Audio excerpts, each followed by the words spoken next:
ኡስታዝ መጥቷል እያሉ ነው በኮሜንት። ሰላም በይው በቃ እስኪ መልካም ጊዜ። ኡስታዝ ታውቂዋለሽ? ቆይ ምህረቴ ታውቂዋለሽ? አላውቀውም። አየዋለሁ እንደዚህ ቲክቶክ ላይ ግን ተዋውቁ። ሰላማዊ ሰው ነው። ተዋውቁ። ሰላም በይው። ምን ችግር አለ?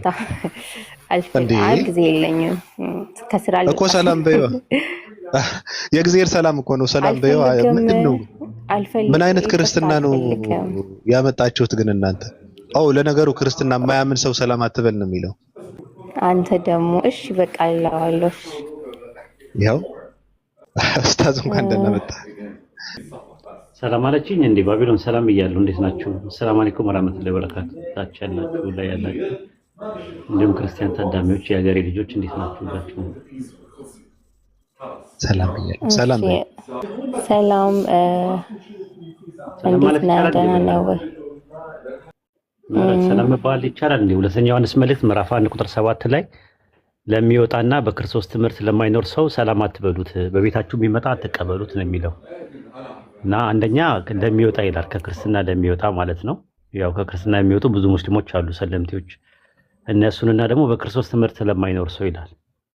እንደናንተ ትምህርት ያው ሙስሊሞች በክርስቶስ ትምህርት የማይኖሩ ናቸውና ሰላም አትበሏቸው ይላልና እንዴት ሰላም አልሽኝ ብዬ ነው ምህረትዬ። እኔ ባቢ በይው ስላለኝ ነው በይው ስላለሽ ነው እንጂ አንቺ ህጉን እንድትጠብቂያለሽ። ማሻአላ ማሻአላ ማሻአላ። እና ልትወጪ ነው? ወጣች? አዎ ፖለቲካ ይሰሩባታል። ምህረት ጸባይኛ ልጅ ናት፣ ግን በጣም እያሸማቀቁ በጣም ነው የሚሰድቧትና ለዛ ነው እንጂ እኔ እንድትሰብከኝ ትፈልጋለች። በጣም ከባድ ነው። እነዛ ናቸው እንትን ይሏቸዋል። ትንሽ ከተግባቡ ከኛ ጋር ሙስሊም ነበረች ከመጀመሪያው ነው ሙስሊም ነበረ ከመጀመሪያው ነው ምናምን ይሏቸዋል ሲያዋክቧቸው። ማለት በኋላ ላይ ይሰልማሉ ብለው ስለሚያስቡ ከሰለሙ መጀመሪያም ብለን ነበር እኮ ይሄው ምናምን ዶክሜንት አስቀምጠን ነበር ምናምን ይላሉ።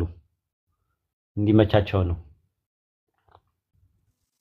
በጣም ከባድ ነው። በእንደዚህ አይነት አጥር ውስጥ ሰዎችን ማስቀመጥ ይከብዳል። እንዴት ነው ኡስታዝ? ሰላም ነው? ግን ሰላም ነኝ ያለው አልሐምዱሊላህ። ሁሉ ሰላም ነው አንተ ጋር? እኔ ጋር ሁሉ አሪፍ ነው። ጠፍተሃል? ስራ በዝቶ ነው? ስራ፣ ልጅ፣ ትምህርት ብዙ ነገር እየበዛብኝ ነው። ኧረ አሪፍ ነው። የታባቱ ያለን እንጂ እዚህ ጋር ምንም የሌለን። አንተማ እረፍት ላይ ነህ። ቫኬሽን ታይም ነው ያስታውቃል። የቫኬሽን ታይም ነው። በቃ አትወጣም፣ ከሀገር አትወጣም። ወደ ቱርክ ምናምን አትሄድም? ቱርክ ስፔን ምናምን አትሄድም? ቆንጆ ቆንጆ ቦታዎች እኮ አሉ የቫኬሽን አሉ። ግን ምን ሰራለሁ ብለህ ነው? ቱርክ እኔ ፀጉር አላስተካክል መላጣ ሰው አይደለሁም። አይ ለፀጉር ለማስተካከል ብቻ አይደለም እኮ በጣም በርካሽ ናቸው። አሁን በቃ ከነ ሆቴሉ ከነ ምንድን ነው የሚባለው ከነ ቢቹ በጣም ነው እንትን የሚለው። እና ቫኬሽን ኢትዮጵያ ካልሄድክ እዛ ነው የሚሄድ። እኔ ግን ዱባይ የሚባል ሀገር እንትን እያለኝ ነው ገብቼ ባዩ ደስ ይለኛል። ዱባይ እንኳን አላስበውም፣ ግን አውሮፓ ነው ደስ የሚለኝ እኔ መዞር። ቫኬሽን ኢትዮጵያ ካልሄድኩኝ እንደዛ ነው የማደርገው። ኦፓል ይሄ ኡስታዝ እንዴት ነህ? እንኳን ደህና ቆየሽን። አመሰግናለሁ። ደህና ነኝ ኡስታዝ። ቅሬታ አለኝ ባቢሎን። ተመስጬ እያዳመጥኩ ነው። እኔ በሌለበት አሉ ስትርቅጠኝ ነው የምትብለው አሉ። እቺ ልጅ ምን ይሻላል? እኔ ምን አውቃለሁ? ስማኔ እየተማገጠብኝ እኮ ነው እንደዛ እኮ ትረቅጠኛለች። እኔ በአንተ ምክንያት ረገጣ ቁጥር 1 ረገጣ ቁጥር 2 ረገጣ ቁጥር 3 እያልቻሉ ምድብ አላሉ። አይ በእውነቱ እሱን እንኳን ታዩ እሱን ታዩ ብሏል። እሱን ታዩ ባይሆን ታዩና ላለው እንደው ለአንዳንድ ነገር እንደው ለንጉስና ለንግስት እኮ እጅ መንሻም እኮ ይደረግ ነበር እንደ ደንቡ ከሆነ። እውነት ነው። በእኔ ወጪ እንግዲህ ጊፍት ስጡልኝ እስቲ ጊፍት ለሁለቱም ስጡልኝ። ክብረት ይስጥልን በእውነት መምህራችን ስጡልኝ፣ ለሁለቱም ስጡልኝ እስቲ ሻይ ቡና በሉልኝ። የሚከፍላቸውን ገንዘብ ጨርሶ በጊፍት ነው የከፈላቸው እንዳይባል ደግሞ አሁን እንትን አለ ማለት ነው። ክፍያውን ወደ ጊፍት ቀየረው ነው የምንባለው። እንግዲህ የእሱ ተላላኪዎች ናቸው እኮ ነው የሚባለው። እንዲያውም 70 ሺህ ነበር ደሞዜ እኔ ጨመሩት እኮ ኡስታዝ። አይና ባቢ ክፍያ ለነገሩ 77 ሺህ ከፍላችኋል ነው ያሉት። የምር በኖረኝና ለሰዎች በከፈልኩኝ እንደሚሉኝ አይነት ሰዎች እንትን የምር በኖረኝ እንደውላለሁ። አንዳንዴ እንደዚህ ስል 1 ሚሊዮን እየሰጠ የሚያሰልም ሰው 1 ሚሊዮን እስቲ ማለት ገቢው ከየት ነው የሚመጣው ይሄ ገንዘብ? አይገባቸውም።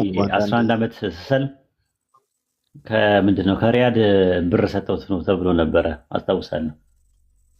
ከዛ አንድ ፕሮቴስታንት የሚያቀኝ ልጅ ነበረ ተከራከረልኝ፣ በአካል የሚያቀኝ ማለት ነው። እና እናንተ የማይታውቁት ነገር ዝም በል ብለው አስወጡት አስታውሳለሁ። ፓልቶክ ላይ ነበረ እንደዛ ብለውት ሂድ ወደዛ ምናምን ብለው አስወጡት። አንተ ነው የምታውቀው እኛ ነን እኔ በአካል አውቀዋለሁ እኔ ፕሮቴስታንት ነኝ ምናምን ነገር እንደዛ አይደለም ምናምን ነገር እንደዚህ ከሰው እንትን የሚፈልግ ልጅ አይደለም ቤተሰቦቹ ምናምን ነገር ጥሩ ሁኔታ ላይ ነው ያሉት ምናምን ነገር ሲል ወረድ ብለው አስወርዱት።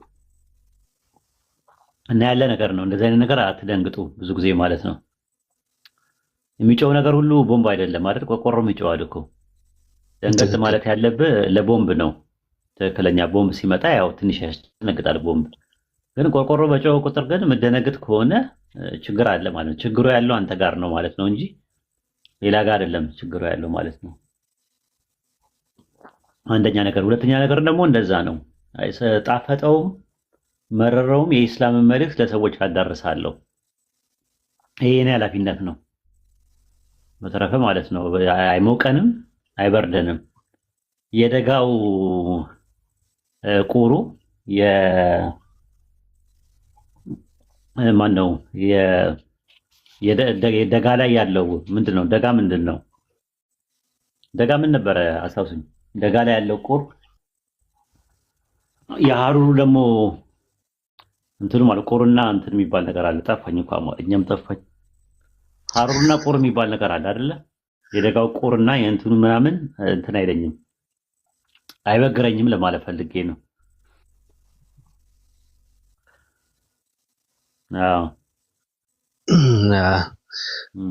ከባድ ነው። ምን እኔ በነገርህ ላይ እኛ እያገለገልን እየተላላክን ቢሆን በየትኛው እድላችን በነገራችን ላይ አልገባቸውም እንጂ እኔ ሁሌም የምመሰክረውን ነገር ነው። የእውቀት ባለቤቶች ተላላክ መሆን ትልቅ ነገር ነው። ይዘህ የምትመላለሰው እውቀት ስለሆነ መረጃና ማስረጃ ስለሆነ ያው እኔ በጸጋና በእድል ነው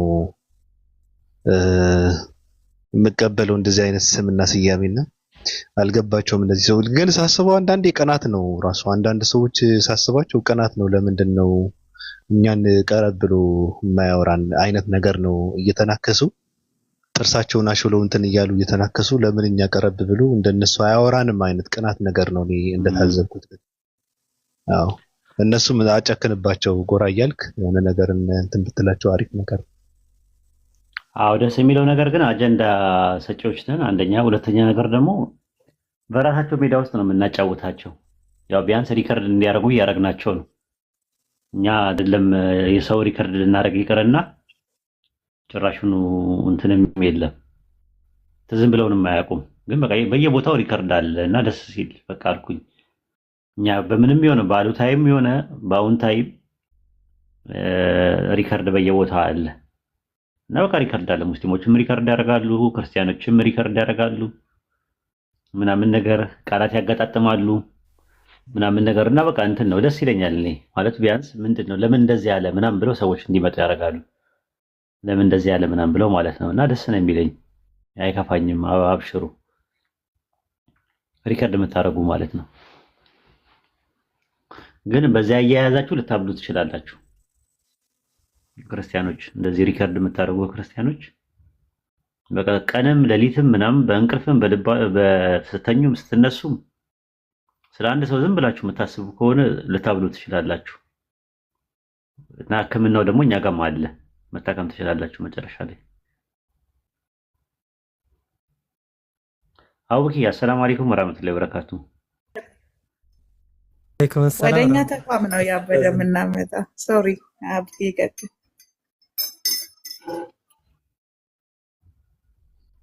665 ላይ እኮ ሂዱ ምናምን ያልኩበትን ስቲል ነው ይዘዋወራል እስካሁን ድረስ።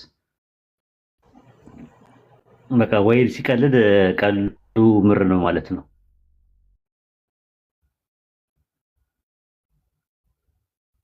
ክትባት ምናምን የሚያስፈልጋቸው ምናምን ወደዚህ ስልክ እንደዛ ነው እንትን ይላል። ኦኬ ኦፓል ታሪካዊ ሪፈር እኮ ነው። ወደ 665 ነው ታካሚዎች የሚገቡትና እሱ በሰማይና በምድር የሰጠህንን ስልጣን ማስታወስ አለብን። ምክንያቱም ይላሉ ኡስታዝ ወሂድ ታማሚዎችን የሚልከው ወደ ብራንች ወደ 665 ነው ይላሉና እሱ ነገር የጸና ነው፣ አልተቀየረም እያልኩ ነው እኔ።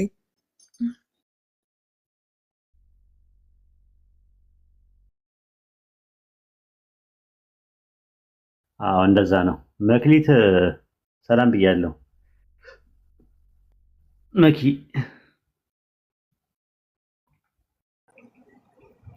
ሰላም አለይኩም ኡስታዝ። ሙስሊም ነሽ እንዴ? ወአለይኩም ሰላም ወራህመቱላሂ ወበረካቱ። ሙስሊም ነኝ። እኔማ ክርስቲያን መስለሽኝ እኮ ላስበላሽ ነበር ለአውቂ። አይደለም ግን አንድ ጥያቄ ነበረኝ እድሉን ካገኘ አይቀር። እሺ ጠይቂ። እንትን ነው አሁን ለክርስቲያኖች ማለት ነው እግዚአብሔር መንፈስ ነው ይላሉና ምንም ማለት መንፈስ የሚባለው ነገር ራሱ አይዲያውን ሊገባኝ አልቻለም። መንፈስ ምንድነው ማለት ምንነት ነው ማንነት ነው? እግዚአብሔር መንፈስ ነው ሲሉ ምንነቱን ነው ማንነቱን ነው? እንዴት ነው ያለው? ስላልተረዳው ባይብል ላይ የሚገለጹ ነገሮች አጠቃላይ ፊገራቲቭሊ የሚገለጡ ነገሮች አሉ። ለምሳሌ ዕብራውያን ምዕራፍ 12 ቁጥር 29 ላይ እግዚአብሔር እሳት ነው ይላል። እሳት ማለት ፍሌም ማለት ነው ያለው ማለት ነው። ኮል ያለው ይሄ ነበልባሉ ምናምን እነ ፕላዝማ እነ ሊኪሶሊድ ጋዝ የሚባለው ነገር እንደዛንን ነገር ነው ብለሽ ጥያቄ ታቀርቢያለሽ። አይ እግዚአብሔር እሳት ነው ማለት ፈራጅ ነው ማለት ነው የሚል ትርጉም አለው ብሎ ካሉሽ እንግዲያውስ ይህንንም በዚህ መልኩ መረዳት ይቻላል። ሌላ ቦታ ላይ ደግሞ ዮሐንስ ወንጌል ምዕራፍ 15 ቁጥር 1 ላይ ገበሬ ነው ይላል። አይ ገበሬ ነው ሲባል ተንከባካቢ ነው ማለት ተፈልጎ እንጂ እርሻን እና ጓሮ ላይ ያለውን ገበሬ ማለት አይደለም ብሎ ይልሻል። መዝሙረ ዳዊት ምዕራፍ 23 ቁጥር 1 ላይ እግዚአብሔር እረኛዬ ነው ይላል። እረኛ ነው ሲል ጠባቂ ነው ማለት እንጂ ሊትራሊ በግ የሚጠብቅ እረኛ ነው ማለት አይደለም ብሎ ይልሻል።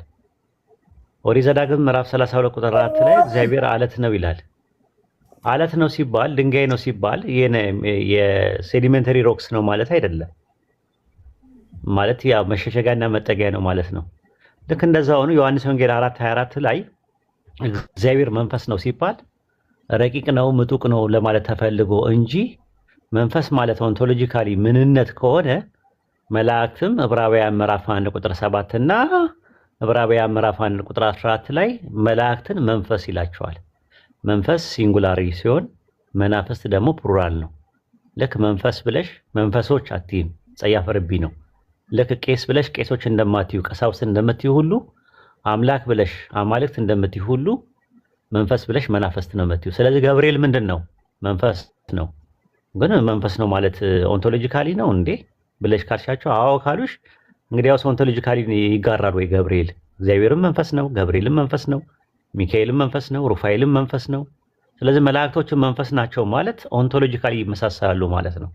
አይ አምላክ መለኮት ነው እሱን የሚመስል የለም መለኮት የሆነ ከሱ ውጭ የለም ካሉ እንግዲያውስ ዮሐንስ ወንጌል 4:24 ላይ መንፈስ የሚለው አትሪቢዩትን የሚያሳይ እንጂ ረቂቅና ምጡቅ መሆኑን የሚያሳይ እንጂ ምንነቱ አይደለም ማለት ነው። በዚህ መልኩ መረዳትም ማስረዳትም መሞገትም መሟገትም ትችያለሽ ማለት ነው። በቀላሉ ግልጽ ነው።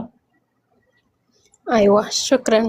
በጣም ግራ ገብቶኝ ነበር ማለት መንፈስ የሚባል አሁን ለምሳሌ ገብርኤልን ራሱ ብናይ ገብርኤል ምንነቱ ምንድነው ሲባል መልአክ ነው እንጂ ምንለው መንፈስ ነው እንላለን እንዴ? ኦንቶሎጂካሊ እንደዛ ነው ማለት ነው። እንደዛ ነው። አሁን ለምሳሌ ሰው አንቺ ምንድነሽ ብትባይ ምንድነው የምትይው? ሰው እንጂ ስጋት ያለሽ ስጋት ያለሽ አልልም። ለምን አትይም ብለሽ ስትይ እንስሳትም ምንድን ናቸው? ስጋ አላቸው። አዎ አይሽ ኦንቶሎጂካሊ አንድ አይነቶች አይደለም። ሰው ነው፣ እንስሳ ነው፣ ዶሮ ነው፣ ውሻ ነው፣ ጥንዚዛ ነው፣ ድመት ናት። ሰው ነው፣ መልአክም መልአክ ነው፣ አታክልቶቹም አታክልት ናቸው። ስለዚህ ኦንቶሎጂካሊ ይለያያሉ ማለት ነው። ኦንቶሎጂካሊ የሚለያዩ ከሆነ አንድ ነገር የተገለጸበት ነገር አትሪቢዩት ነው የሚባለው። ሰው ስጋ ነው፣ እንስሳም ስጋ ናቸው፣ ዶሮም ስጋ ነው፣ ውሻም ስጋ ነው። ስለዚህ በምንነት እኔና ውሻ አንድ ነን ወይ ነው ጥያቄው። አይደለም። የሰው ምንነትና የውሻ ምንነት ይለያያል። ውሻ የራሱ የሆነ ኦንቶሎጂ ያለው ምንነት አለው፣ ውሻ ነው። ልክ እንደዛ ማለት ነው። እና መላእክቶችም እንደዛ ናቸው ማለት ነው። አሁን ጥያቄው ይዞርና ወደ ትሪኒቲ አስገቢው ራሱ ማለት ነው። አምላክ የሚለው ነገር ምንነት ነው፣ የፈጣሪ አይደል እንዴ? አዎ። ገብርኤል ምንድን ነው? ወደ ማርያም የመጣው ማን ነው? ሉቃስ ወንጌል ምዕራፍ 1 ላይ ማን ነው የመጣው ያልኩሽ? ማን ነው ያልኩሽ? ወደ ማርያም የመጣው ማን ነው? ገብርኤል። ምንድን ነው የመጣው? መልአክ። አይሽ መልአክ ምንነት ነው፣ ማንነቱ ደግሞ ገብርኤል ነው ማለት ነው። አሁን ጥያቄ ሚካኤል መልአክ ነው አይደል? አዎ። ገብርኤል መልአክ ነው። አዎ። ሩፋኤል፣ ፋኑኤል፣ ኡራኤል መልአክ ናቸው አይደል? አዎ። ሚካኤል፣ ገብርኤል እና ሩፋኤል ስንት መልአክ ናቸው? ወጣች።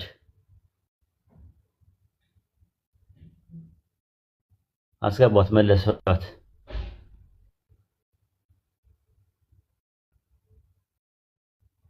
ለስላሴ ሲመራ ጥላ ወጣች።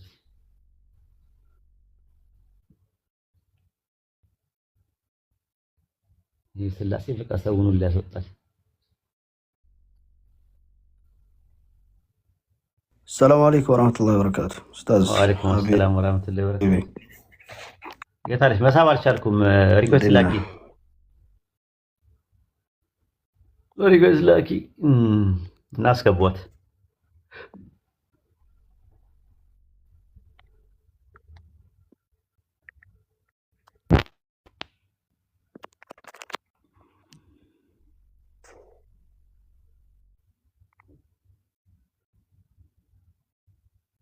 ሪኩዌስት ላኪና ግቢ።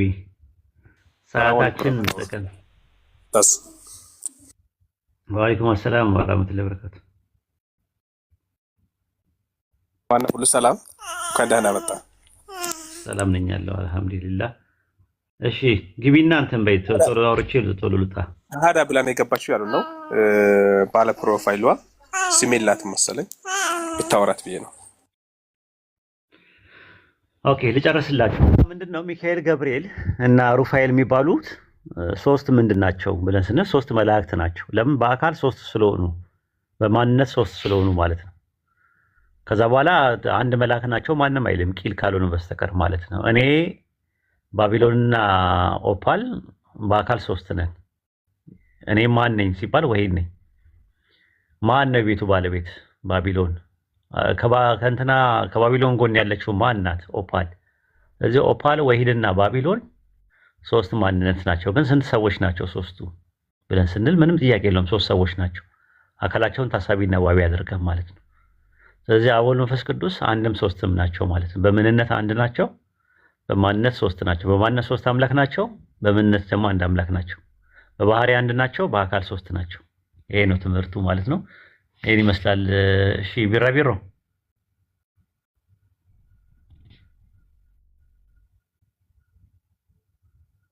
አለሽ? አይ ልጅቷ ሙስሊም ናታቸው የነበረችው ቅድም ስናወራት የነበረው። አይ ያው የስላሴ ትምህርት ሲነሳ አስወጣሽ ያልኩት ያው ለፈገግታ ያክል ነው። ቢራቢሮ አለች ነው የሚያሉት ኡስታዝ። ከታች ያሉት ሙስሊማት የሚሉት ቢራቢሮ ነው። እቺ ሻሃዳ ብላ የገባችው አለች። መጀመሪያ ጠይቃታለች፣ ችግር የለውም ማለት ነው። ቢራቢሮ ናት ሻሃዳ ሙስሊም ናት የተባለችው? አዎ እንደዛ ነው ያሉት ኮሜንቶች ማለት ነው።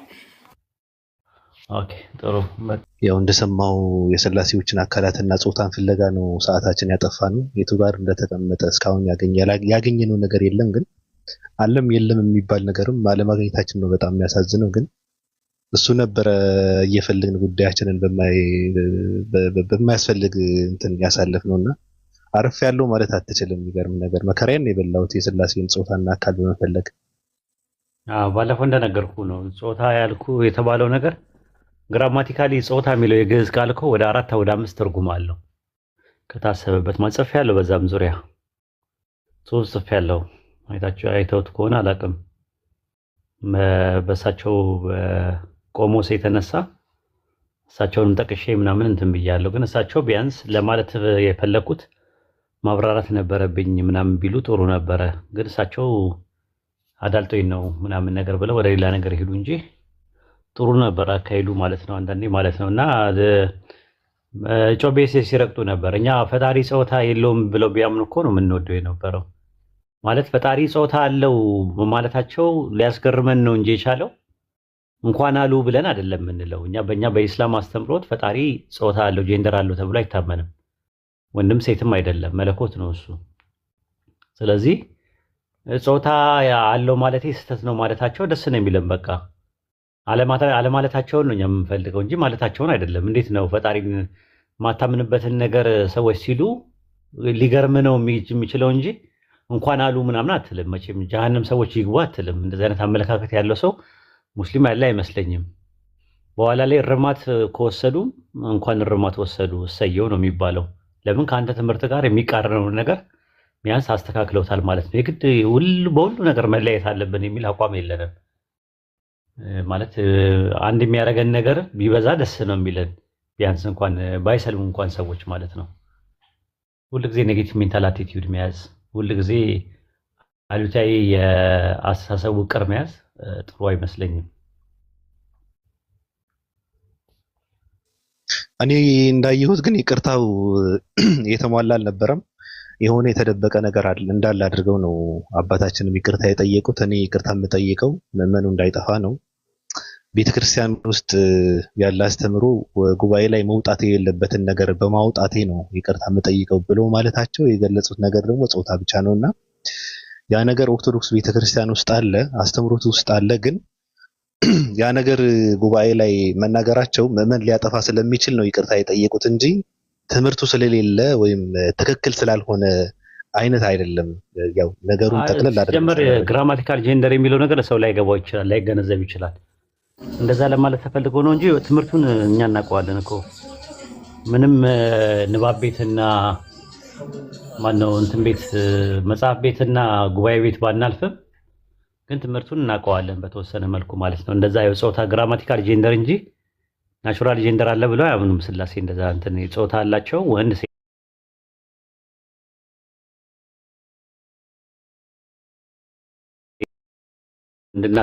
ወንድ ናቸው፣ መንፈስ ቅዱስ ሴት ነው ምናምን ሲሉ ተሳስተዋል። ግን በሴት አንቀጽ መንፈስ ቅዱስ ሊጠራ ይችላል። አብና ወልድ በወንድ አንቀጽ ሊጠሩ ይችላሉ። ማለትም ማስኩላይን ጄንደር እና ፌሚናይን ጄንደር ምናምን ብለው ቢሉ ይሻል ነበረ። እና እንትን ነው ውስብስብ ነው። አንዳንዴ ትምህርታቸው እንትን ነው የተወሳሰበ ነው። ከዛ አንጻር ነው እንግዲህ ይሄን ይመስላል። ባጭሩ እኮ በድፍረት አልተገለጸም የሚለውን ቃል ብለው እኮ ባጭሩ ምዕመኑ ማሳረፍ ነበረባቸው እኮ። ያው የተሰራቸውን ፖለቲካ እንዳትፈርስባቸው ፈርተው እንጂ ምን ባጭሩ እኮ ቀለል አድርገው በቃ አልተገለጸም ያልተገለጸ ነገር አለ ብለው ማለፍ እኮ ትልቅነት ነው የነበረው። እንደውም አልተገለጸም ለማለት አይ የሌለውንማ የለም ነው ማለት ያለብህ እንጂ አልተገለጸም የምትለው ያልተብራራ ነገር ነው። አሁን አንዳንድ ነገሮች ላይ ምን እንደሆነ አልተገለጸም። ለምሳሌ አላህ እጅ አለው ሲባል ምን አይነት ነው የሚለው ነገር አልተገለጸም።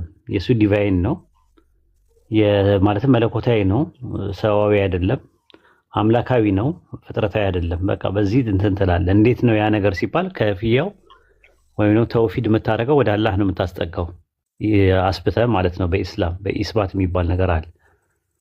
ከዛ አንጻር ነው የምንመለከተው። እነሱም አሁን እንደዛ ማለት ጀምረዋል። አሁን አይታወቅም እንትነት በቃ ግን እውነት ነው ይላሉ። እውነት ነው ሲል አማናዊ ነው ማለት ነው፣ ሪል ነው፣ በሐቂቃ ነው። ልክ በእኛ በኢስላም አስተምሮት ሐቂቂና መጃዝ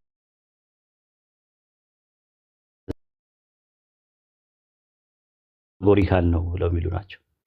አልጎሪካል ነው፣ መጃዚ ነው፣ ይሄ ነገር ትርጉም አለው ምናምን ነገር የሚሉ ሰዎች መጃዚ ይባላል። መጃዚ ቁርአን ውስጥ አለ፣ ግን የአላህ ሲፋ ላይ እጅ፣ እግር፣ ማየት፣ መስማት የሚባሉ ነገሮችን መጃዚ አድርገው ሰለፎች አልተጠቀሙም ነው። ቀደምት ሰለፎች በዚህ መልክ አላስቀመጡትም ነው። በሐቂቃ ነው ያስቀመጡት። ግን ተውሂድ ያደርጉ ነበር፣ ወደ አላህ ያስጠጉ ነበር፣ ኢስባት ያደርጉ ነበር። ተሽቢን ደግሞ ነፊ ያደርጉ ነበረ፣ ከፍጡራን ጋር ማመሳሰል ማለት ነው። ከፍጡራን ጋር አያመሳስሉትም። ከማንንም አይመስልም። ሚነራል እሱን አይመስለውም፣ ፕላንት እሱን አይመስለውም፣ አኒማል እሱን አይመስለውም፣ ሂማን ቢንግ እሱን አይመስለውም፣ ማዕድናት እሱን አይመስሉትም፣ እጽዋት እሱን አይመስሉትም፣ እንስሳት እሱን አይመስሉትም፣ ሰዎች እሱን አይመስሉትም። እሱ ከፍጥረት ውጭ ነው ያለው፣ ከፍጥረት በላይ ነው ያለው። እሱ ከፍጥረቱ ጋር አይመሳሰልም። እሱ ፍጥረቱን ከራሱ አይደለም የፈጠረው፣ ከራሱ ውጭ ነው የፈጠረው። ከራሱ የሆነ ቆርሶ ምናምን አይደለም፣ እንደ ሂንዱይዝም ትምህርት፣ ይሄ ፓንቲዝም የሚባለው ትምህርት ማለት ነው። ስለዚህ ክሬሽን እና ክሬተርን ሴፓሬት አድርገን ነው በተውሂድ የምንነጥለው ማለት ነው። እኛ ሙስሊሞች ከፍጡራኑን አላህን መነጠል ማለት ነው፣ አለመደባለቅ ከፍጡራን ጋር ማለት ነው። ምንም ነገር አለማመሳሰል። አላህ አንድ ነው። አዎ ባቢሎንም ደግሞ አንድ ነው። ግን ባቢሎን አንድ ሲባልና አላህ አንድ ሲባል ግን ይለያያል። ባቢሎን አንድ ነው ሲባል አንድ ፐርሰንም ነው፣ አንድ ቦዲም ነው። የሱ ቦዲ ወይም የሱ አካል የተዋቀረ ነው። ከምን? ከአይን፣ እጅ፣ እግር ምናምን ነገር እነሱ ተዋቅረው በአጠቃላይ መጥተው የሱ ውቅር ነው ባቢሎን የሚባለው። ስለዚህ እሱ ምንድን ነው? ኮምፕሊሲቲ ነው። ኮምፕሊሲቲ ነው፣ ዩኒቲ። የሱ አንድ የባቢሎን አንድ ሲባል ኮምፕሊሲቲ ነው ያለው ራሱ። ፈጣሪ ግን አንድ ነው ብለህ ስትል ኦልሬዲ ሲምፕሊሲቲ ነው፣ ኮምፕሊሲቲ አይደለም። ራሱ በጣም ልዩነት አለው። ስለዚህ አንድ ሲባል አንድ የሚለውን ካልወስደ እኔም አንድ ነኝ ፈጣሪም አንድ ነው ማለት አትችልም። ፈጣሪ ሕያው ነው ይላል፣ አልሐይ ነው ይላል ቁርአን ላይ። ከዛ በኋላ ደግሞ ቀጥሎ ደግሞ እንትንም ባቢሎንም ሕያው ነው። ግን ባቢሎን ሕያው ነው ሲባል መነሻው አለው፣ ጅማሮ አለው፣ እንደገና ደግሞ ፍጻሜ ደግሞ አለው። አላህ ግን መነሻውና ጅማሮ የለውም፣ ፍጻሜ የለውም ማለት ነው። ይሄ የባቢሎን ሕያውነትና የአላህ ሕያውነት በይዘትም ሆነ በአይነት በመንስኤም ሆነ በውጤት ሁለት ለየቅል የሆኑ ቃላቶች ናቸው ማለት ነው። ማነው ሚኒንጎች ናቸው ማለት ነው። የተለያየ ትርጉም ያላቸው ነገሮች ናቸው። በየትኛውም ይዘትና ቀመር ብናሰላውና ብንቀምረው፣ በየትኛው መስፈርትና ሚዛን ብንመዝነውና ብንለካው የባቢሎን ሕያውነትና የአላህ ሕያውነት ሁለት የተለያዩ ነገሮች እንደሆኑ እንረዳለን ማለት ነው። ይሄን ይመስላል። እኔ ልውጣ፣ ያው እና ውኪም አሉ። ቀጥሉ፣ በቃ ሰዓት ያልቋል። ወሰላሙ አለይኩም ወራህመቱላሂ ወበረካቱ። ባቢሎን ወይ ኡስታዝ፣ መልካም ጊዜ። እሺ ቴንኪ ደህና ዋሉ። መልካም ምሽት ይሁንላችሁ። በሰጠኸን ጊዜ ቴንኪ ሽክራን ጀዛከላ ኡስታዝ። እኔም መውጣቴ ነው መሰል። ጋሽ ባቢሎን እንደምን ዋሉ? አልጀበርቲ እንዴት ነህ? ደህና ኖት? ደህና ነኝ፣ ደህና ነኝ። እንዴት ነህ? አለሁ፣ ሁሉ ሰላም? ደህና ነህ? አለሁ፣ ደህና ነኝ። ሁሉ አሪፍ ነው። ማሻአላህ፣ ደስ ይላል። እኔ የሆነ ቀጠሮ አለኝና አሁን ልወጣ ነው። ሰዓት ጌም ነው? ቀጠሮ ጌም? የቀጠሮ ጌም?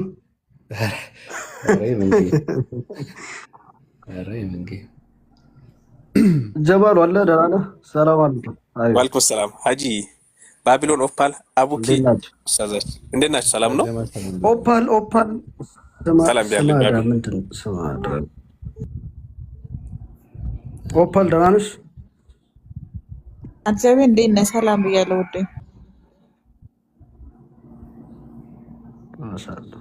በቃ ውጣ፣ እንትን ካለ ዘርግፈን እንግዲህ ፕሮግራም ካለ አለኝ። ያው ቀላል አልተነጠፍም። ሁለት ቢራቢሮዎች ያሲው እንኳን ደህና መጣ። ባቢሎን ሰላም ብያለሁ። እንዴት ናችሁ? ሁላችሁም እንዴት ናችሁ? ሁሉም ሰላም ነው አለን። እንዴት ነህ? ደህና ነኝ አልሐምዱሊላህ። እየተሻለክ ነው? ደህና ነኝ። አዎ ፍጹም ሰላም ውስጥ ነኝ። አብሽር። እንዴት ነህ? አለሁ አልሐምዱሊላህ ይመስገን።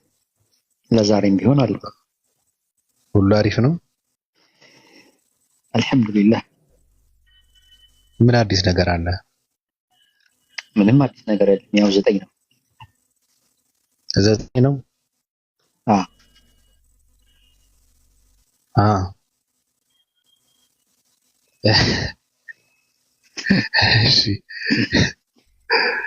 እሺ ሌሎቻችሁን ሰላም ብያለሁ ሁላችሁም።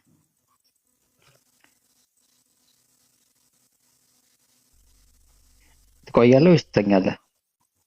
አሁን ትንሽ አለው ለመጨባበጥ አለው። ተጨባብጠናል።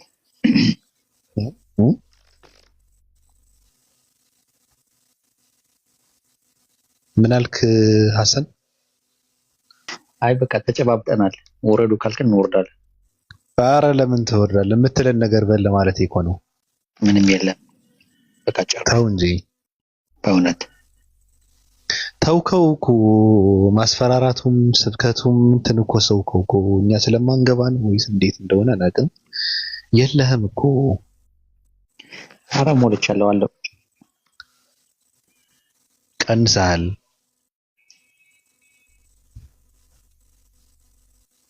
በስራ ምክንያት ነው? አዎ በስራ ምክንያትና በባለፈው ጉዳይ ምክንያት። እኔ እኮ በቃ አይምሮዬን እየተጠቀምኩበት አይደለም። የሚገርምህ ነገር ይረሳል። አይገርምም? ባለፈው ራሱ እስኪ አላረጋገጥኩም። ለነገሩ ገና የተረጋገጠ ዜና ከሆነ በኋላ ነው ማውራት የነበረብኝ መሰለኝ። ምኑ? የሆነ ነገር ነበረ። የኑሬ ነገር እንትን ብለዋል አይደል? የኑራ በውስጥ ነገረህ አይደል? ነገረኝ። በቃ ነው አይደል? አሪፍ ዜና ነው። አሪፍ ዜና ነው። የሚገርም ዜና ነው። የሚገርም ዜና ነው። እሱ ራሱ ጠይቀዋለሁ እያልኩ ላይፍ ስገባ አስታውሰዋለሁ። አጋጣሚ ነገር ሳይ ስወጣ ረስቼው ምናምን ተኛለሁ። የሚገርም ነገር ነበረ እንደዛ ሲያጋጥም የነበረና ከዛ ትናንት ደግሞ ነገረኝ። ጥሩ ዜና ነገረኝ። ደስ የሚል ዜና ነው የነገረኝ። ቢሆንም እኮ ላይቭ ላይ አሁን መነገር የለበትም ብለን ከእንትኑ ከስጋቱ አንጻር እንደዛ ብለን ነበረና ግን ደግሞ ያ ነገር ደግሞ ያው በስነ ስርዓት የሚያውቅ ሰው ነው አድርጎት የነበረው። አይገርምም? ይሆናል። አዎ ምክንያቱም እንዴት ባራ በጣም ከባድ ነገር ነው። ከባድ ነው በጣም ነገር ነው። ኢትዮጵያ እኮ የምጠላው እኮ ለዚህ እኮ ነው። አሁንም እኮ እንዳንሄድ እኮ ግራ ገባን። መሄድም ግራ ገባን፣ መቅረትም ግራ ገባን። አዎ እንዳንሄድ ፈራን። ዝም እንዳለ ደግሞ አሰለቸን። በቃ አሁን እኔ ኢትዮጵያ ጎራ ማለት ፈልጋለሁ፣ ግን እንዴ አስበዋል። ኢትዮጵያ የሚባል ሀገር በጣም አስጠልቷል። ወላሂ ላዚም ጎራ እንዳትሉ፣ እግራችሁ እንዳታነሱ ወደዚህ ሀገር። ምን አይነት ሸይጣን እንደተቀመጠብን አልገባችሁም? ላይላችን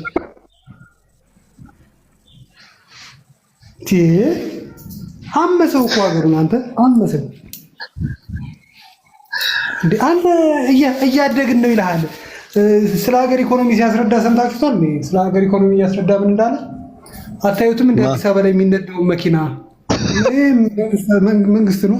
አታዩም? እንደ አዲስ አበባ ላይ የሚነዳውን መኪና ኢኮኖሚያችን እኮ የሌለን ያደገው ይላል። አንተ ምን አይነት ሰው ልጅ ይመጣብን? በእናት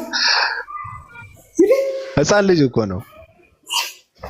ወረበል ካባ ህፃን አይገልጸውም። ሰው ኑሮ ቸገረኝ ይላል። የአዲስ አበባ ስጋ ቤቶችን ተመልከቷቸው፣ 24 ሰዓት ሙሉ ናቸው ይላል። እንግዲህ የሀገርን ኢኮኖሚ አዲስ አበባ በሙሉ ስጋ ቤቶች የሚለካ ሰው ነው ላይችን ላይ የተቀመጠብን። ኢማጅን እንግዲህ ምን አይነት ሰው እንደወደቅን እኮ አልገባችሁም? አንተ ምን ትጠብቃለህ? ኢትዮጵያ ውስጥ ሰው እየሞተ ነው ምናምን ብለው ሲጠይቁት ፓርላማ ውስጥ ነው መሰለኝ። ምን ይደንቃል ታዲያ? አይደለም ኢትዮጵያ፣ አሜሪካ ውስጥም እኮ ሰው ይሞታል አላለም? ኢማጂን እንግዲህ ማለት ሞትን ተቀበሉት ነው ማለት ሞትን ተስማሙ ምንድን ነው እያለን ያለ እኔ እኮ በጣም ነው እኔ በጣም ነው የሚያስቀኝ ሰውየው ማለት ነው። ተስፋ ነው የምቆርጠው ሁላ ማለት እንዴ አንድ ኢትዮጵያዊ አሜሪካዊ የሞተ ኢትዮጵያዊ መሞት ማለት ምንድነው ችግሩ? እንኳን እኛ ሌሎችም ከኛ የሚበልጡ ሰዎችም የበታችነት ስሜት ይሁን አላውቅም እየሞቱ ምን ችግር አለው አይነት እኮ ነው። እኔ አንዳንዴ ደግሞ አሁን የዚህ ሰውዬ ማለት የዚህ ሰውዬ ደደም መሆን የዚህ ሰውዬ ለሀገር የማይጠቅም መሆን ይችን ሀገር ላይ በጣም የሆነ በጣም ችግር ላይ እንደጣዳት እስቲል የምታስረዳው ሰው መኖሩ አይገርምህም ወይ ነው ማለት አሁን ላይ አብይ እኮ አገሪቷን እኮ እንዲያደረጋት ብለህ ከልቡ የሚወደው ሰው እንዳለ ዲዩ ብሊቭ እዚህ ቁጭ ብሎ ማለት ነው። በጣም እያከከ ነው እንግዲህ የምልህ ስላልገባህ ነው። ልቡ በጣም መልካም ነው ይልሃል እና እኔ ልብ ነው የሚያጠናው ማለት ምንድን ነው የሚሉኝ ይላለሁ። አይ የሆነ ነገርማ እኮ አድርጓል ሰውዬው ያለ አንዳንድ የዚህ ሰውዬ ክፋት ለማስረዳት የመገደድ ሁኔታ ራሱ በጣም ነው የሚያናደኝ። ማለት በቃ አይረባም በቃ እኮ አረና ምን አይነት ሰው እንደሆነ ያላቅም አላህ ይጠብቀን ብቻ። የሚያሳዝነው ነገር እኔ በራሱ አገሪቷ በራሱ ፍላጎት ብትመራ እኮ ተወደደም ተጠላ የሚገርም ነገር ለውጥ ይመጣ ነበር። አይገርምህም? የሚያሳዝነው ነገር በሌሎች ሀሳብ ስለሚመራ ነው። ፖለቲካ እሱ እየመራው አይደለም። በጣም የሚያሳዝነው ነገር ማለት ነው። ሌሎች ጥቅማቸውን የሚያስጠብቁበት መንገድ እየፈለጉ ስለሆነ ኢትዮጵያ ጉድጓድ ውስጥ እየከተቷት ያሉት ለዛ ነው ከባድ ችግር እየገጠመን ያለው። ገብቷል? ማስረዳት የሚያቅተው አንዳንዴም ከዛ አንጻር ነው እንጂ ፖለቲካው የሚባለው ራሱ እየመራው ቢሆን ኑሮ በዚህ ልክ ብልሽት አይመጣም ነበር።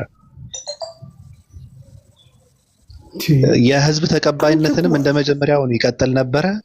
ሌሎች እንትኖች አሁን ተቀባይነት እያገኙ ነው። አሁን ይሄ ታጣቂ ምናምን የሚባለው ህዝብ ዘንድ ተቀባይነት እያገኙ ነው። ገብቷል? በሱ ተስፋ በመቁረጥ ማለት ነው። አንተ ምን አሁን እኮ ሀገር እኔ የአንድ ሀገር መሪ እሱ ምን ያርግ ይልሃል። ሀገሩ በጦርነት እየታመሰ ነው፣ በዚህም ተነስተውበታል፣ በዚህም ተነስተውበታል ይልሃል። መሪ ምን ማለት እንደሆነ አልገባሁም። እንደ ህዝብ እኔ ያ ረብ ያለ መሪ እኮ እነዚህ ነገሮች እንዳይኖሩ አንድል ከማድረግ ይጀምራል አይደል? አረ የዚህን ከሱ በላይ ወዳጆቹ ናቸው የሚያማሩት። አንተ የዚህ ሰውዬ ክፋት እንዴት የዚህ ሰውዬ አለመቻል የዚህ ሰውዬ ደደም መሆን ማለት ገና ከምትመኘው መሪ ጋር ኮራር ለምዳኘው ካለፈው መሪዎች ጋር ብዳኘው እንኳን እኮ ማለት በጣም እታች የሚወርድ የሚቀመጥ ሰው እኮ ነው።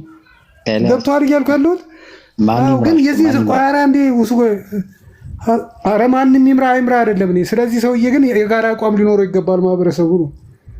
ይሄ ሰውዬ በጣም ማጥ ውስጥ እየከተተን እንደሆነ መረዳት መቻል አለበት ነው ሰው እንጂ ይሄ አካል ይምራ ብለው እኮ የለኝም እኔ ምርጫ የለኝም። እሺ ምርጫ ከሌለ የሰዎችን የመምረጥ መብት ታከብርላቸዋለህ? እሺ ማሜ አየዋለሁ። እሺ መልእክቱ ይሄ ቤተ ሲመለስ ሀሳብ ትቀይራለህ ይለኛል። እባክህ ከቤት ጋር የሚገናኝ አይደለም። ቤተ ሲመለስ ሀሳብ ትቀይራለህ ይለኛል። እየሰማሁ ነው ከስራ እኔ ጋር እያወራህ ነው። ይሄ ምን አይነት ነው ማለት ከዚህ ጋር ነው እንግዲህ በባለፈው ምርጫ መርጠሃል አልመረጥም? ስማ ምርጫው ላይ ተሳትፈካል? አረ አልመረጥም። ምርጫው ላይ ተሳትፈካል ወይስ አልተሳተፍክም? አረ የለም እንዴ ዞይ ምን ሆነ ነው? የለም እንደዚህ አይነት ነገር። እሺ አብዛኛው ማህበረሰቡ ለምሳሌ እንዲሁ ምርጫ ማለት ምርጫ ተደረገም በል አብዛኛው ቢመርጠው የአብዛኛውን ምርጫ ታከብራለህ ወይስ አታከብርም? የአብዛኛውን ምርጫ ታከብራለህ አታከብርም? መጀመሪያ ነገር ነው የምርጫ አስቻይ ሁኔታ የለም ሀገሪቷ ላይ። በእናትህ እንደዛ አይደለም አሁን ጉዳዩ። የምርጫ የመኖር ያለመኖር ጉዳይ አይደለም። ሰውየውን ፖለቲካ ይችላል አይችልም ከሚል አንጻር አይደለም። ሰውየው በፋክት ነው የሚባለው። ሰውየው ገና ውጭ በሚያደርጋቸው ለሀገር እንደዚህ ኤላ ምርጫው የተደረገው ራሱ የት ነው ያሲው? እኔ ኢትዮጵያ ውስጥ ምርጫ አዲስ አበባና ተደርጓል ሲባል ዙሪያው ሰምቻለሁ። አዲስ አበባና ዙሪያው አይደለም ምርጫ የተደረገው የት? እኔ አሁን ልኩ አሁን ከስሜት ወጠን ስናየው ምንድን ነው መሰለህ ያሲው፣ እኔ አሁን ነገሩን ከስሜትና ከብሶት መውጣት ይጠበቅብናል። በመጀመሪያ ደረጃ ማለት ለምሳሌ ባቢሎንም የመደገፍም የመቃወምም መብቱ እንዳለ፣ ሐሰንም ልክ እንደዛው፣ እሱም ጀስተስም ልክ እንደዛው ገብቶካል። ባቢ አሁን አንተ ብትቃወም እኔ ችግር የለብኝም፣ ጀስተስ እንዲቃወም ችግር የለብኝም። እኔም ደግሞ ብደግፍ በቃ ልክ እንደናንተ እንደመቃወም አያደርጋችሁ። ሐሰን እዚህ አካባቢ ደጋፊና ተቃዋሚ ያለ ነገር ነው። አንዴ ኤላ አንዴ እሺ ገብቶካል። አንዱ ይሄ ማለት ይሄ እዚህ ኦፖርቹኒቲው አሁን ያለው አገዛዝ የተወሰኑ ሰዎች ከፍ የሚሉበት የተወሰኑ ሰዎች ደግሞ ዝቅ ሊሉበት የሚችል አጋጣሚ ይፈጠራል። ሌላ መሪም ቢመጣ ተመሳሳይ ነገር ነው የሚፈጠረው። ገብቶካል። ልክ ከአሁን በፊት በነበረው ሁኔታ ማለት ነው። አንድ መሪ አንድ ሀገርን የሚመራ ሁሉም ማህበረሰብ ተስማምቶ ደስ ብሎናል አሁን አረፍን የሚል ማህበረሰብ ሰምተህ ታውቃለህ? ኢትዮጵያ ከተሰራችበት ጊዜ ጀምሮ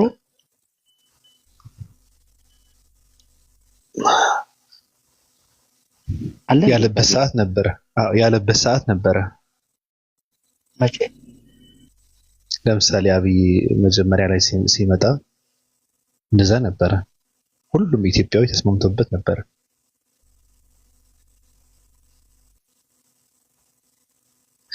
አሁን እኔ ያሲው ሐሳብን ከጨረስ እየሰማኝ ከሆነ እኔ እያልን ያለ ነው ምን አለ መሰላችሁ፣ እኔ አሁን አብይ ስለሆነ አይደለም እየተቃወም ነው ያለ ነው። አብይማ ሰው ነው፣ በቃ አንድ ሰው ነው። ስለዚህ አብይ እንደዛ አይነት ቅርጽም ስላለው አይደለም እየተቃወም ነውም እየደገፉትም ያሉ ሰዎች። እኛ እያልን ያለ ነው ከኢህአዴግ ወይም ከቲፒኤልኤፍ በትር የአብይ አህመድ ረሃብ ይሻለናል ብለን እያማረጥን ከሆነ ይሄ በጣም ከባድ እንትን ነው። የኛ የራሳችንን ፍትሃዊነትና የሀገር እድገት የምንለካበትን መንገድ በጣም ተዛብተዋል ማለት ነው። በፍጹም ሊገናኝ የማይችል ነገር ነው እያወዳደርን ያለ ነው ማለት ነው። አላወረድኩትም ኤላ ራሱ ነው መሰለኝ። ኤላ ይሰማል?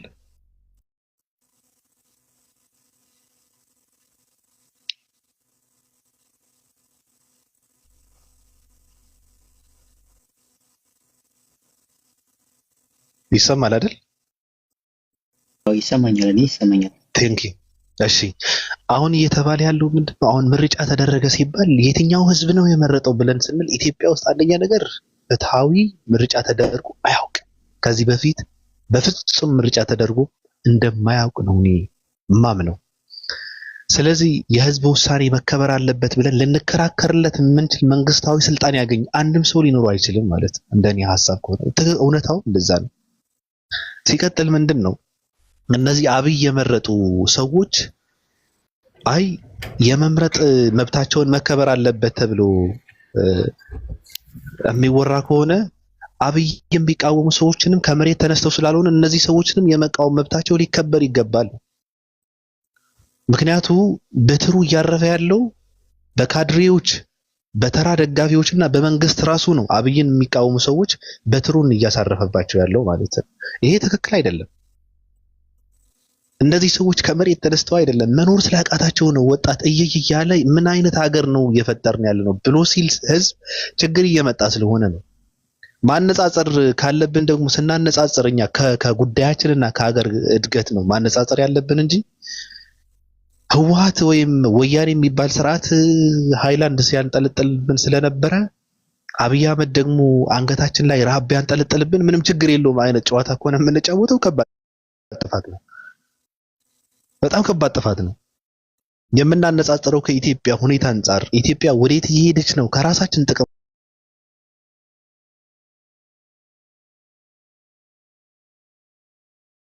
ባል ነገር ነው።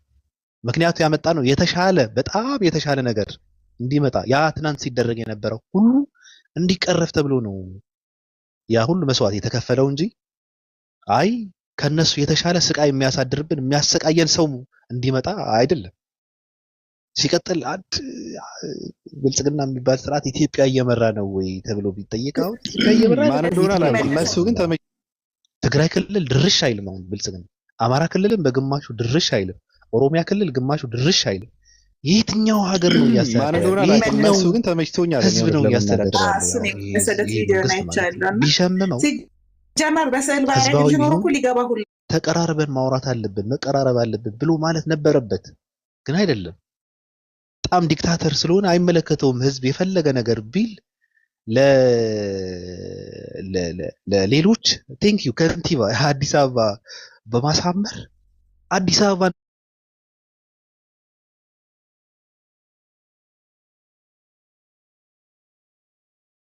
አለመመለስ ግን መብቱ ነው። እንኳን ደህና መጣክ። ሰላም ላንተ ይሁን። ሰላም ሄሮ እንዴት ነሽ?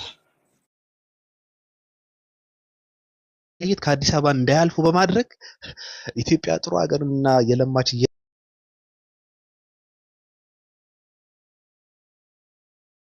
አብረን ነን። ያው እኛ ጥፋታችን ቀድመን ያወቅን ሰዎች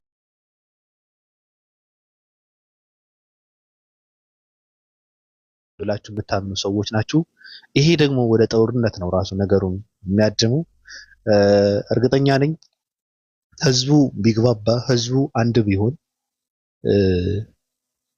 ህዝቡ ቢመካከር፣ በቃ ህዝባዊ የሆነ መንግስት እንዲመጣ ቢሰራ ኑሮ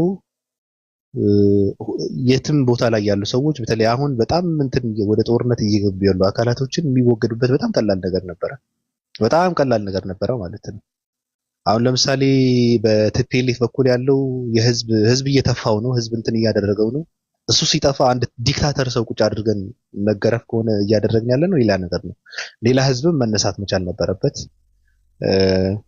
እኔ እንደዚህ ብዬ ሳወራ ያው ከውጪ ሁኜ ሳየው ነው እንጂ ምንም አይመለከተኝም።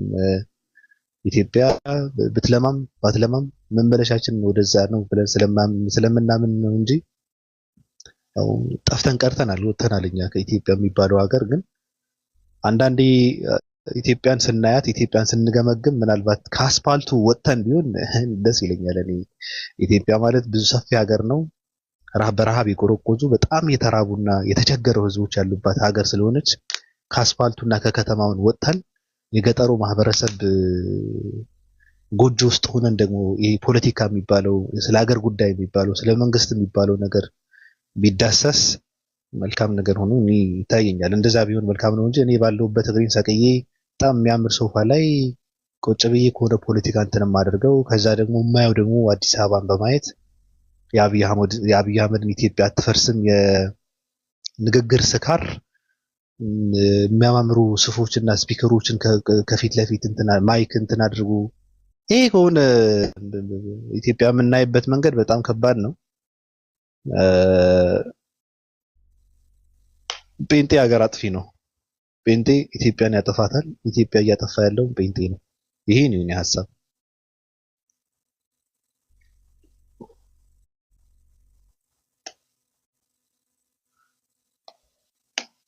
አይ እኔ ከመሪነት አንጻር ጴንጤ ተብሎ እንኳን ባገልጹ ታሪፍ ነው። ጴንጤ ምናምን ስለሆነ አይደለም ሰውየው አክቹዋሊ ጴንጤስ ነው ወይ ኮስነብል ነው። እሱም ባቢ ማለት ጴንጤ ነኝ ስላለ ጴንጤ ተብሎ የሚል እንዴ? ኖ ብዙ የሚያጠራጥሩ ነገሮች አሉ። እሱ እንኳን ተው፣ እነሱ ነው ለምን አትደግፉኝም? እኔ እንትን እኔ ከምን እኔ በሰጣችሁትን እኔ ማንንም ያልሰጣችሁ መብት እየሰጠዋችሁ ለምን እኔ ጋር አትቆሙም እያለ ትንቢት የሚያስነግራችሁ አብይ አህመድ እንደሆነ ነው የማውቀው። እኔ ጴንጤዎች የጴንጤ ጊዜ እኮ አብይ አህመድ ነው። ግን አሁን ሳስበው ትንቢት የሚያስነግራችሁ አብይ አህመድ አይ ጴንጤ 100 ዓመት ይገዛል እያላችሁ ትንቢት ተናገሩ ያለ ይጫወትባቸዋል።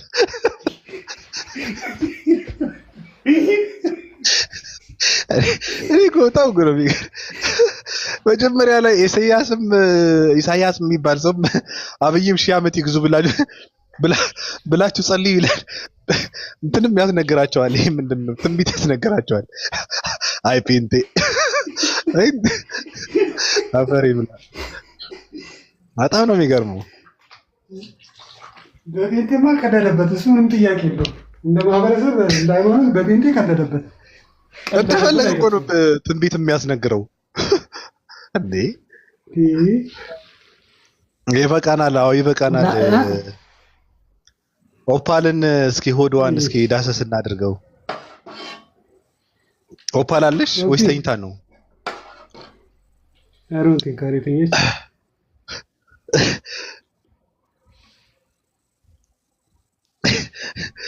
አራራራ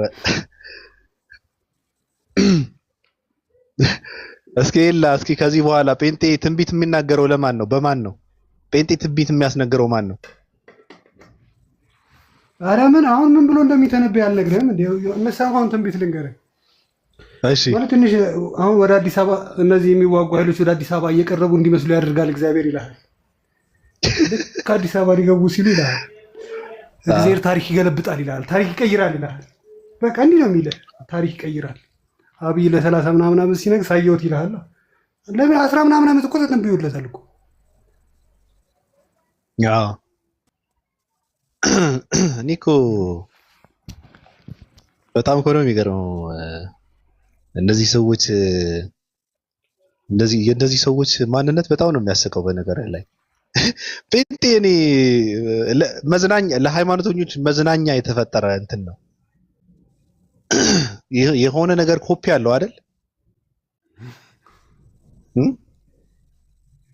ኮፒ ብቻ ሳይሆን ይሄ ምን ልበልህ፣ እንዴት ልግለጸው? በእናትህ እንደዛ ነው ጴንጤ።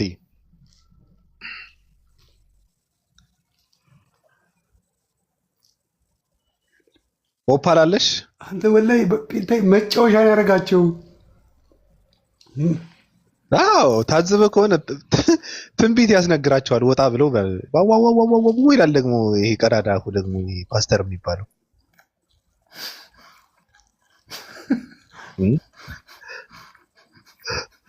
እና ለምን አታወሪም? አውሪ እያልንሽ እኮ ቃል መጣልኝ ይላል። ቃል መጣልኝ ይላል። ቃል የምን አባቱ ቃል ነው?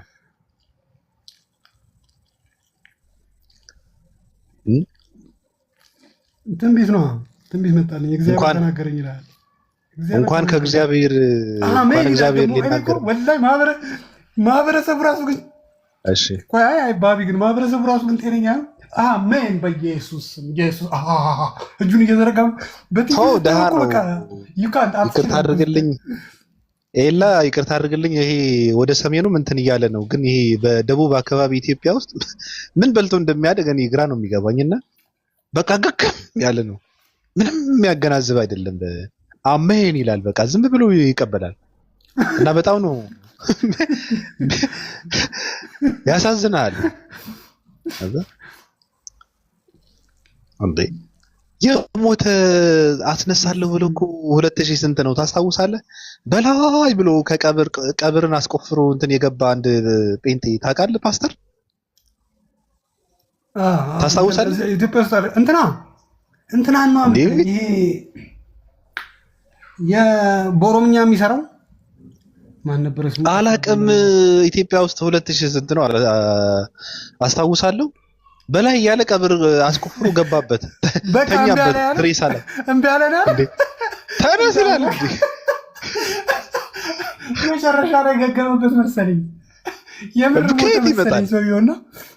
የሞተ ሰው እኮ ነው። በቃ እምቢ አለ። የሞተ ሰው ነው እንዴ? ሰው አስተኝቶማ ቢሆን ሌላ ነገር ነበር። የሚገርም ነገር የሞተ ሰው አስተኝቶ አጋድሞ በላይ እያለ ገባበት። በላይ ተነስ።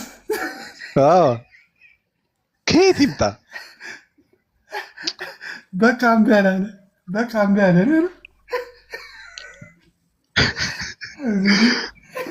ወደዛ የገቡት በነገርህ ላይ ወደዛ የገቡት የሆነ ሰዓት ላይ ኦርቶዶክስ ነን የሚሉ ሰዎች ከሆዴ ታምር ወጣ ምላጭ ምናምን እያሉ ድርድር አድርገው እባብ ምናምን እያሉ እንትን ያድርጉ ነበረ።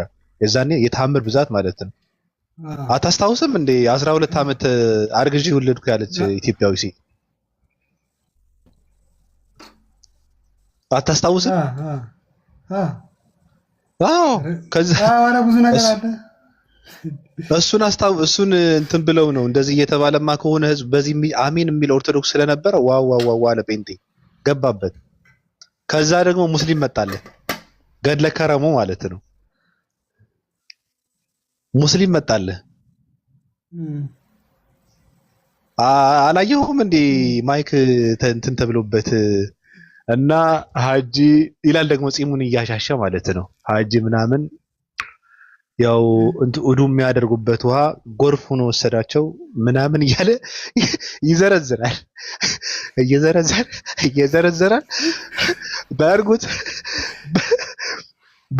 እርጉዝ ሴት በማትወልድ ሴት ስለተራገጠች ይላል አላህ ከሆዷ ጽንሱን አስተላለፈው ይላል። ወደዛይቱ ጽንሱ ልጁ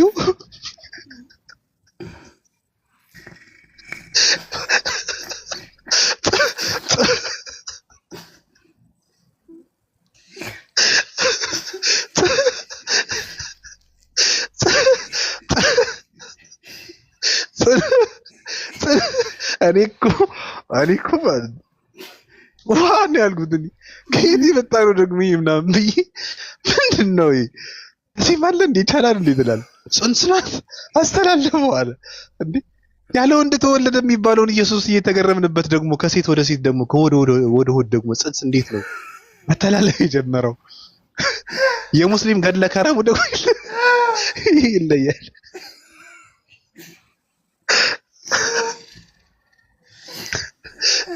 እርግዝናዬን ቀማችኝ ነገር ነው። እርግዝናዬን ቀማችኝ አይደለም። መሀን ሴት ነበረችና አንዷ እርጉዝ አንዷ መሀን ነበረች። ከዛ እርጉዟ ሴት በመሀኗ ሴት እንድትተሳለቀኝ ነው የሆነ ነገር አለች።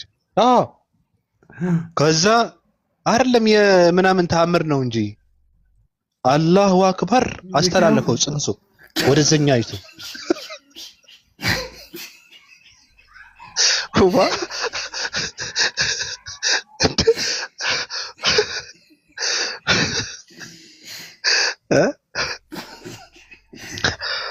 አተ ኢትዮጵያ እኮ ህዝቡ እኮ ምን እንደሆነ እኮ አይታወቅም እኮ። ፈተሽ ስታደርገው እኮ ህዝቡ የሆነ ከባድ ችግር ውስጥ እኮ ነው የገባው። ገብቷል? ወላሂ አላህ ይጠብቀን፣ አላህ ይጠብቀን። አዎ እንዴ እጃቸውና ፊታቸውን እየታጠቡ የሚታጠቡበትን ውሃ እንደ ጎርፍ ነው ከተማ ያጠፋው ምናምን ይላል። ምን ቢሆኑ ነው እንዴ? ፊታቸው ሰማይ ነው እንዴ? እንዴ አሉ ደግሞ እንትኖችን አረ ይሄ ወደ ደቡብ እኛ አካባቢ እኛ ስልጤ አካባቢ ማለት ነው የፋሚሊ ሀገር ነው። የፋሚሊ ሀገር ስልጤ ነውና በስልጥኛ ጴንጤነት በጣም ነው የሚያስቅ። ባቢ አጋጥሞ አለ እንዴ? አለ እንዴ? አሁን የሆነ ሰዓት ላይ ገብተው ነበረ። አላቅም አሁን ምን ያህል ደረጃ ላይ እንደደረሰና በኢየሱስ ስም ሲል ማለት ነውና በኢየሱስ ስም ሲል ቢሰሱም ነው የሚለ በኢሳ ስም ማለት ቢሰሱ በቃ በኢሳ ስም ዋ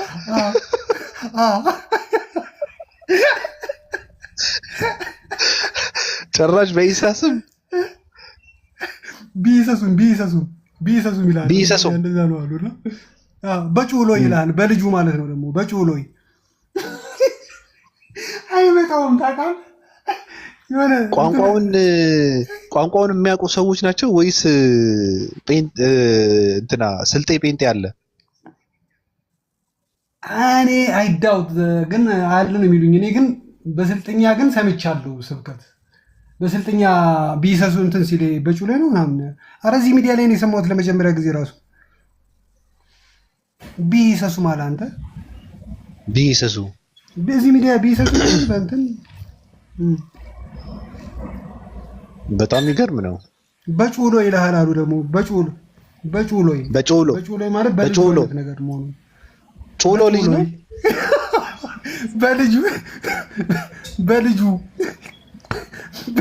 በልጁ ማለት በክርስቶስ መሆኑ ነው። ገባ በጩሎ እንደዚህ በወልድክ ማለት አይነት ነገር በወልድክ ወልድክ ቢሆን ግን በጩሎ በህፃኑ ማለት ነው እያለ ነው። በህፃኑ እያለ በወልድክ ቢሆን ነው በልጁ ደግሞ የሚሆነው። በወልድክ ቢሆን ነው በወልድክ ወልድክ እኮ ገዝ እኮ ነው ይገዝግዝህና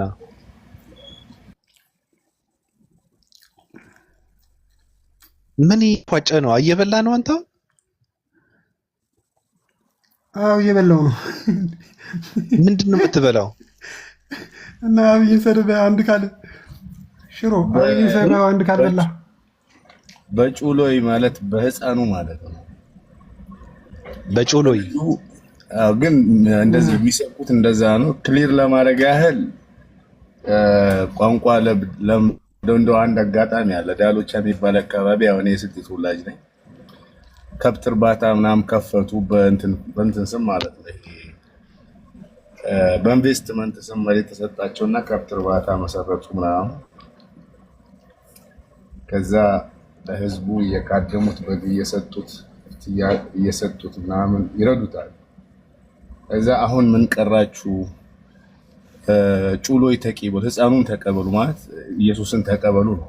ጩሎይ ተቀበሉ። ጩሎይ ቋንቋውን ሲጠቀሙት ወልዴ ጩሎ ከባድ ነው፣ ግን ለመጠቀም አያመችም። ጩሎይ ተቀበሉ። አይ ቀሪና ነው ያሉት። ሁሉን ነገር አድርጋችሁልናል፣ እናመሰግናለን። አሁን እዚህ አካባቢ ያሉ ሽማግሌዎችን ሀጅ አስደርጉልን አላስ ማን ራሳቸውን ከብት በሬ ተሰጥቶ ሲያበቃ ማለት ነው። አሁን ምን ቀረ? ኢየሱስን ተቀበሉ ሲባሉ ሁሉን ነገር አድርጋችሁልናል፣ እናመሰግናለን። ሽማግሌዎችን ሀጅ አስደርጉልን። ስልጤ ይመቸው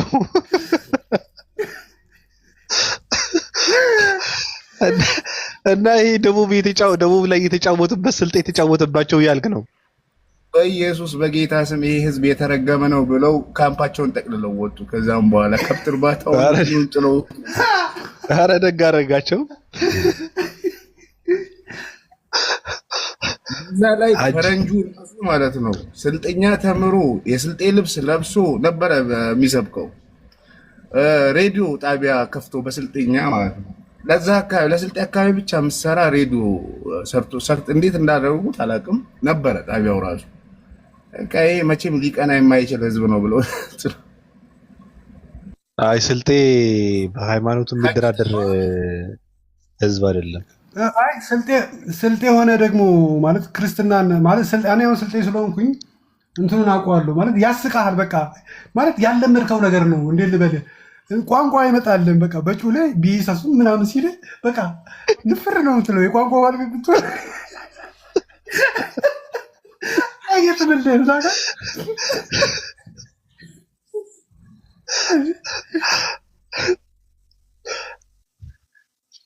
አያምርም እኮ ራሱ። እኔ ከአማርኛ ውጭ በሌላ ሲሰበክ ሰምቼ አላውቅም። ግን አሁን ደቡብ ምናምን መዝሙር ብለው እንትን የሚያደርጉት ነገር አለ። በቃ እንትን ነው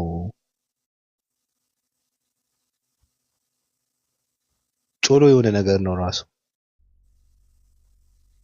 ኦፓል ተመለስሽ? ይመቸው የስልጤ ማህበረሰብ አሁን እንደዛ ነው እንዴ። የቀረ ነገር የለም። ያው አሁን የቀረው ሀጅ ነው አለ። ሀጅ አስደርጉን በቃ። ኧረ ይመቸው።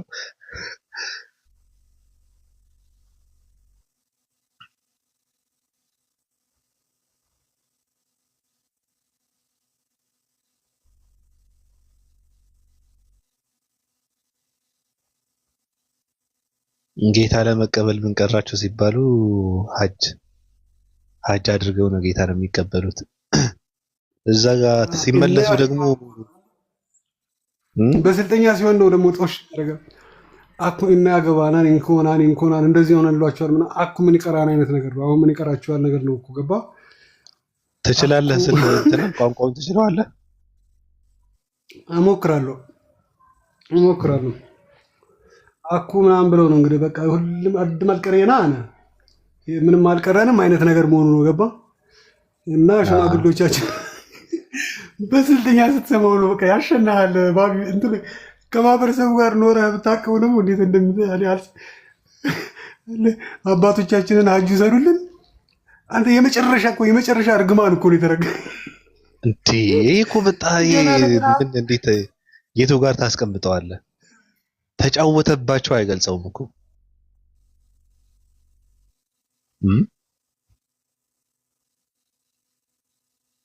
ኧረ ይመቸው በእውነት ይመቸው። ማህበረሰቡ እንደዛ ባላቸው እንደዚህ ነው የሚያስፈልገው ራሱ።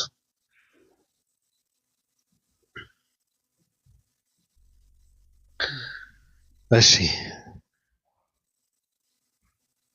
እንደዚህ ብለን እኮ ፈታ እንድንል እኮ ነበር የፈለግነው። ቅድምም ራሱ ዝም ብለን ነገሩን ለቀቅ አድርገን ነካ አድርገን አልፈን ዝም ብለን ለቀቅ አድርገን እንድናወራ እንጂ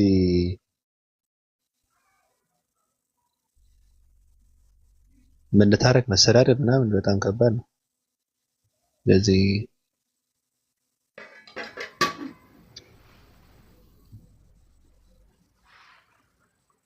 እስኪ ስልጣን ያላቸው ሰዎች ሰው አስገቡ። ደስ ላይ ያሉ ሴቶችን አስገቡ። እስኪ እምቢ አለኝ ለምን እንደሆነ አላውቅም።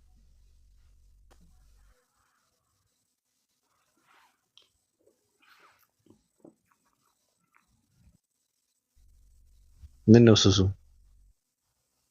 ምን ሆንሽ?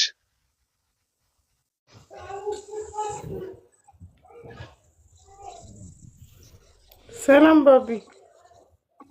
አሚና እንዴት ነሽ? ደህና ነኝ አልሐምዱሊላህ። ተሻለ ባቢ? ሰላም አለይኩም እና ማሚ ኢላ። ደህና ነኝ። ወአለይኩም ሰላም ደህና ሁን።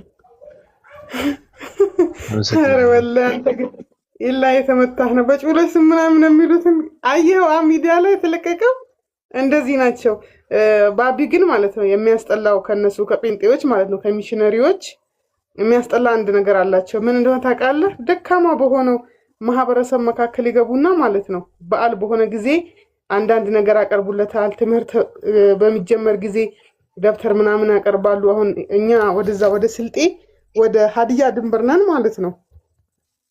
ደማላ የሚባል አካባቢ ድንበር ነን ከሀዲያዎች ማለት ነው። እነሱ ደግሞ ኦልሞስት 90% የሚሆነው ማህበረሰብ ገብቷል ማለት ትችላለህ፣ ባልሳሳት ማለት ነው። ወላሂ አለም ወደ ጴንጤነት ተቀይሯል። እና በፊት እኔ አስታውሳለሁ ልጅ ሆኜ ሆሳና ሆስፒታል ምናምን ስትሄድ በጣም እንክብካቤ ያደርጉልህ ነበረ ማለት እየሰበኩ በነበረ ጊዜ ማለት ነው። በፊት አስታውሳለሁ የዛሬ 15 ዓመት ገደማ ምናምን ማለት ነው። እና አሁን ግን ማለት ነው ወላሂ ሙተነቅም ምናምን ሙተጀልብ ሆነህ ምናምን ሆስፒታል ላይ ቢጠልዙ በጥፊ ሁላ ቢሞቱ ደስ ነው የሚላቸው ማለት ነው። እንዴት እንደሚያመናጭቁ የወንድሜ ምስት ልትወልድ ሆስፒታል ሄደን እዛ ሆሳና ባለፈው የዛሬ ዓመት አረፋ ላይ የባለፈው አረፋ ዓመት ላይ ማለት ነው እንዴት እንደሚያደርጉ እንዲሆን ለምንድን ነው እንደዚህ የተቀየሩት ብዬ አሁን እኮ የለም ምናምን ነገር በፊት ማይሰጧቸው አይነት የእርዳታ አይነት የለም። አሁን ወደ ጴንጤነት ከተቀየሩላቸው በኋላ በዛ በእንትን በኩል በቃ ቼክም አያደርጓቸውም ነው የምልህ። እስቲል እንኳን እንትን ሲሉ አታካረጓቸዋል። ይሄ እስላማዊ ስርዓታቸውን ሲያደርጉ በዛ አካባቢ ያሉ ሀዲያዎችን በስልጤ ድንበር ያሉ ሀዲያዎችን አታካረጓቸዋል፣ ይተርቧቸዋል ምናምን ነገር። በጣም በስቃይ ነው ያሉት በዚህ ጊዜ ማለት ነው ብታይ። እና በጣም አደገኛ ናቸው ጴንጤ ሚሽነሪ፣ ከባድ ናቸው። እኔ አደንቃቸዋለሁ። በሌላ ጉዳይ ነው እኔ እንትን የማደርገው እንጂ በእንደዚህ ነገር አደንቃቸዋለሁ። ገብቶሻል? ምክንያቱም ምን መሰለሽ ማህበረሰቡን የሚጠይቀውን ጥያቄውን በመመለስ ነው ሀሳባቸውን የከተቱበት ፍላጎታቸውን የጫኑት ማለት ነው። ይመቻቸው፣ አድናቂያቸው ነኝ። ጀግና ናቸው። እንደውም ጠልዘው ሁሉ ቢያባሩት ደስ ይለኛል። ለምን ሌላው ሳያደርግም ለምን አይንቀሳቀስም ነው። ገብቶሻል? አይንቀሳቀስም እኮ ሌላው ብዙ ዓላማ ያለው ማህበረሰብ አለ፣ አይንቀሳቀስም። ሀዲያን ታሪክ 3 ጊዜ ነው ሃይማኖት የቀየረው። ባይዘው መጀመሪያ ሀዲያ ሙሉ በሙሉ ሙስሊሞች ነበሩ። ከዛ በምኒልክ እና በአፄ ኃይለሥላሴ አገዛዝ አማካኝነት ወደ ኦርቶዶክስ መጡ። ከዛ በአፄ ኃይለሥላሴ አካባቢ ሚሽነሪዎች ገቡ፣ ወደ ፕሮቴስታንት ሄዱ። አሁን 99% አካባቢ ፕሮቴስታንቶች ናቸው እና ያው የቀየሩባቸው ኮንዲሽኖች ቢለያዩም ለብዙ ጊዜ ሲቀያይሩ ኖረዋል። አጋጣሚ ያው ሌላ አማራጭ ሲመጣ ፕሮቴስታንትነትንም ሊቀይሩት እንደሚችሉ በዚሁ አጋጣሚ ያው እምነት ላይ ብዙም ጠንካራ አይደሉም ብዬ ነው የማምነው። እውነት ለመናገር ሆዱ አምላኩ የሆነ ማህበረሰብ ነው። ያ ሶስተኛቸው ነው ፕሮቴስታንት። መጀመሪያ ሙስሊም ነበሩ ሙሉ በሙሉ። ታዲያ ሱልጣኔት ሲባል እስላማዊ ግዛት ነበረ። ከዛ ወደ ኦርቶዶክስ መጡ። አገዛዙ የኦርቶዶክስ ምናምን ስለነበረ በአፄ ኃይለሥላሴ በአፄ ምኒልክ ምናምን እዛ ዲፕሎማሲውን ከውጭ ሀገራት ጋር ያላቸውን እንትን ለማሳለጥ አፄ ኃይለሥላሴ ለሚሽነሪዎች በደቡብ አካባቢ ፍቃድ ሰጥተው ነበረ። ስንዴ ምኑ በቃ ጥቅሙ በዛና ከኦርቶዶክስነት ደግሞ ወደ ፕሮቴስታንትነት መጡ። ነገ ወዴት ሊሄዱ እንደሚችሉ ወላሁ አለም። ስለዚህ በየአይነቱ የሆነ ወጥ ካገኘ በቃ በወጧ ልክ ሃይማኖት ይቀያይራል ማለት ነው። ይሄማ በቃ ጨንግፈን ነው ራሱ ማጥፋት ያለብን ሆዳም። እንደገና ደግሞ ማለት ነው የሚገርም አሁን ይሄ በስልጠኛ ሰበካ የሚሰብኩት ማለት ነው ስልጤዎች ሆኖ አይደለም። እኔ እርግጠኛ ሆኜ ነው የምነግርህ ማለት ነው። እዛ አይቻለሁ፣ ከተማም ላይም ራሱ አይቻለሁ። ስልጠኛ የሚችሉ ሀዲያዎች ናቸው በስልጠኛ የሚሰብኩት ማለት ነው።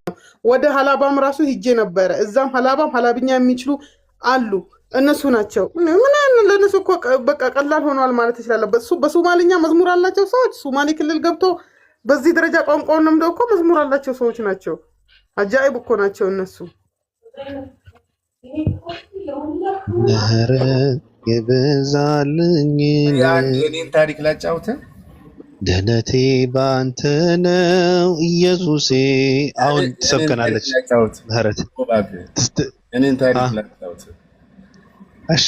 በህፃንነቴ የሆነች ቸርች አለች እና ልብስ ይሰጣል ምናምን ይሰጣል፣ ደብተር ይሰጣል ምናምን። ዓለም ነው ሲባል ሰማንና ጀለሶቻችን ገባን። እሺ ፓስተሩ መጽሐፉን አንብቦ የሆነ ነገር ብሎ መጨረሻ ላይ ወንበሩ በተቀመጥክበት ጠረጴዛ ትወርድና አንገትህን በጠረጴዛው ትደፋለህ። እሺ ጭንቅላቴ እንዳለ ምራቅ በምራቅ ሆኛል። ወጣው መላይ ላይ ቆሞ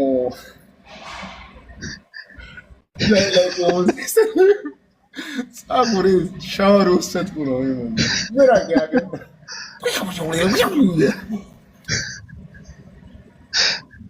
ግን በህፃንነቴ ነው። ሪከርድ አድርጋችሁ ደግሞ እንትን እንዳትሉ። ለልብስ ነበር የሄድኩት፣ ልብሱን ወጣው ምራቅ ተሸክሜ ወጣው። ተመልሰህ ተጠመቅ። ጥያቄ አትቀበልም ምህረት። እንዳትጠይቀዋት እንድትሰብክ ነው እኔ እድል የሰጠዋት። በቃ አንቃችሁ እንትን ልታደርጓት ነው አይደል? አልፈቅድም። ሰላም እንዴት ነህ? ታስቃለህ። ምህረት እንዴት ነሽ? ደህና ነኝ እግዚአብሔር ይመስገን። በትንሹ ላይ አድርገኝ። በትንሹ ላድርግሽ? አዎ። በትልቁ አልተመቸሽም? እዚህ ጋር አጠገቤ ባደርግሽስ? እንደዚህ ማለት ነው። አረብናት አልፈልግም። እንደቀድሙ ራስ እንድንዘምር እኮ ነው። እና እኔን ደግሞ እንድንዘምር እኔ እና አንቺ። አይ እንዘምር እስኪ። እንዴት ነህ? ደህና ነህ? እኔ ደህና ነኝ። እንዘምር መጀመሪያ ለኢየሱስ። ክብር ለኢየሱስ ይሁን።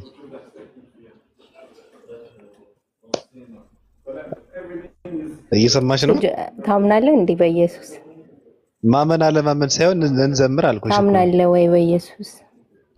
ምህረት ይብዛልኝ። አንድ ሰው መዘመር ያለበት አሁን ብንዘምር ምንድነው ችግሩ? አይ ሳታምንበት ለምን ትዘምራለህ? አምልኮ ማለት እኮ ከልብ ነው እንጂ በአንደበት ብቻ አይደለም። የሆነ ከልብ የምታቀርብ መስዋዕት ነው። አሁን ምህረት እኮ መንገድ እየዘጋሽ ነው እኮ። መንገድ እየዘጋሽ ነው። እኔ እኮ መንገድ እየዘጋሽ እኮ ነው። እውነትና ህይወት ለምንድን ነው መንገድ መዘጋት? እርሱ እንደሆነ እንዘምር አልኩሽ እኮ። አይደለም አሁን መንገድ እየዘጋሽ ነው። ይሄው ደስ አይለኝም። እኔ መንገድ ማንን ነው ሰላም? መጀመሪያ እኮ ማለት ነው በኢየሱስ ክርስቶስ ሳታምን እንደዚህ ስትናገር የምትቀልድ ነው የሚመስለኝ እንጂ ለምንድን ነው የምቀልደው? የሆነ ከልብ አይመስለኝም። ለምን እቀልዳለሁ? መጀመሪያ ማመን አለብህ። በምን ልመን? እሺ በምኑ? መጀመሪያ በምን ማመን ልመን በኢየሱስ ክርስቶስ ነው የምታምነው እኮ? በምን ብዬ ልመን ያልኩሽ እኔ?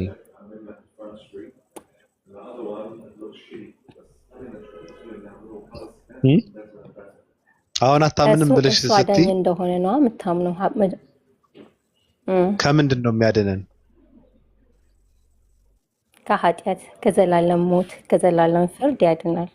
የእግዚአብሔር ቃል እንደሚናገረው ማለት ነው። በእርሱ የሚያምን ሁሉ የዘላለም መጽሐፍ ቅዱስ ነው የምጠቅስልህ። በእርሱ የሚያምን ሁሉ የዘላለም ሕይወት እንዲኖረው እንጂ እንዳይጠፋ እግዚአብሔር አንድያ ልጁን እስከ መስጠት ድረስ እንዲሁ ዓለምን ወዷል ይላል። ስለዚህ አንድ ሰው በክርስቶስ ማመን አለበት ማለት ነው። የዘላለምን ሕይወት ለማግኘት ለሱ ለመዘመርም ክብርም ለመስጠትም መጀመሪያ በእርሱ ማመን አለበት። እምነት ከመስማት ነው ስለሚል ማለት ነው እኮ። ከምንድነው ነው እኔ የምድነው ከምንድን ነው? አንተ አሁን እኮ በልብ አንተ ሲጀመር ቢተኛ ይቅርታ ግን ለዚህ አባባል ይገን ችግር የለውም። አይ በቃ ተው። ለአንቺ የተፈቀደ እኮ ነው ታውቂያለሽ። የፈለግሽውን እንድትይ ያልፈቀድኩልሽም እንዴ? ምን አይ በቃ ልብ ካልተሸነፈም ለማለት ነው። እኔ አሁን ለምሳሌ ወደ ክርስቶስ ስመጣ ኃጢአተኝነት ገብቶ ማለት ነው። ሰው ኃጢአት አለመስራት አይችልም። መጽሐፍ ቅዱስ ራሱ ሁሉ ኃጢአት ሰርተዋል፣ የእግዚአብሔር ክብር ጎሏቸዋል ይላል። ሰው ልጅ በሙሉ ክብር የጎደለውና ኃጢአተኛ እንደሆነ መጽሐፍ ቅዱስ ደግሞ ይናገራል ማለት ነው። ከዛ ኃጢአትና ከዘላለም ሞት የሚዳንበት ደግሞ እግዚአብሔር ያዘጋጀው የድህንነት መንገድ እንዳለ ደግሞ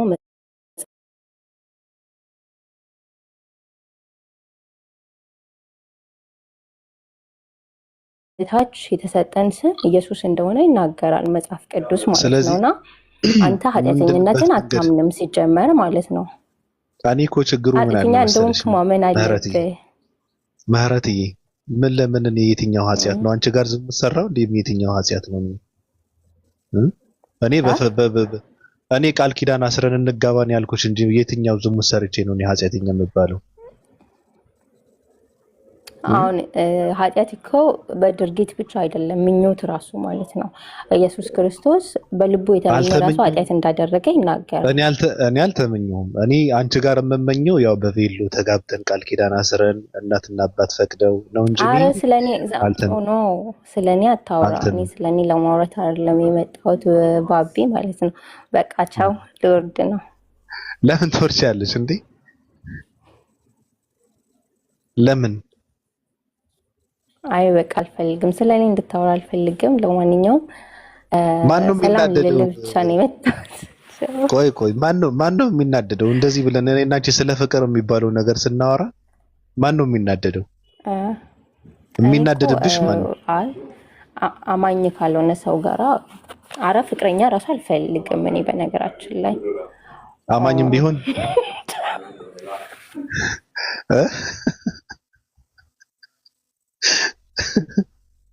አማኝም ቢሆን ነው ማለት በጣም አሰከኝ። ለማንኛውም አማኝም ቢሆን ነው ወይ? እኔ አልተመለሰኝም እኮ ጥያቄው። ወደፊት ጌታ ያውቃል፣ ግን አሁን አልፈልግም።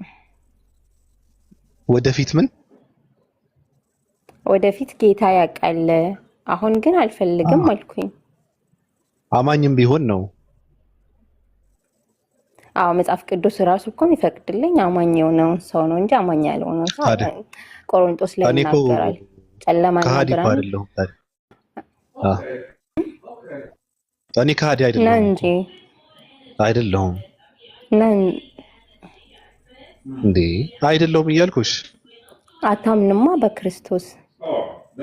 እኔ መች ካድኩት ክርስቶስ?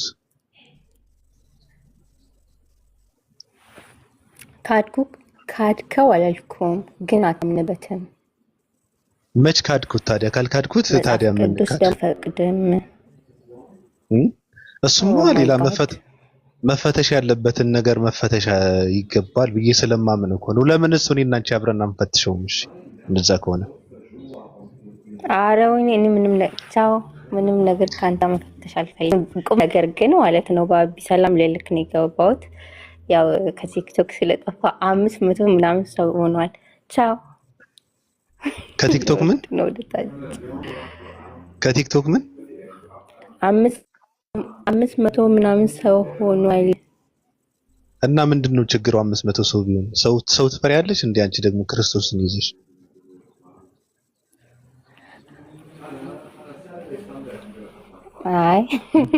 አይ እኔ ግን አንድ ጥያቄ የምጠይቅሽ ምህረት፣ አሁን ለምሳሌ አሁን ዝም ብለሽ ከላይ ክርስቶስን ትሰብክኛለሽ፣ ግን ጠለቅ ብለሽ ለምን አሰብክኝም? ማለት ምንድነው የሚያስፈራሽ? የሚያስፈራሽ አካል አለ ወይስ ምንድነው? አትተማመኝበትም? ምንድነው? አረ 100% በጣም ነው የምተማመነው።